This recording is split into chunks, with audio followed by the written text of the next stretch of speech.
چرا دنیا با محمد نیاز داشت؟ انسان ها می دانستند چگونه بجنگند، اما نمی دانستند چگونه ببخشند. می دانستند چگونه ثروتمند شوند، اما نمی دانستند چگونه دل خود را پاک کنند. می دانستند چگونه بت بسازند، اما خدای واقعی را فراموش کردند.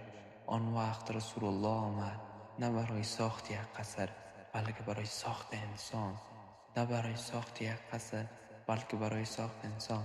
به انسان گفت: قوی باش اما ظالم نباش، ثروتمند باش اما مغرور نباش.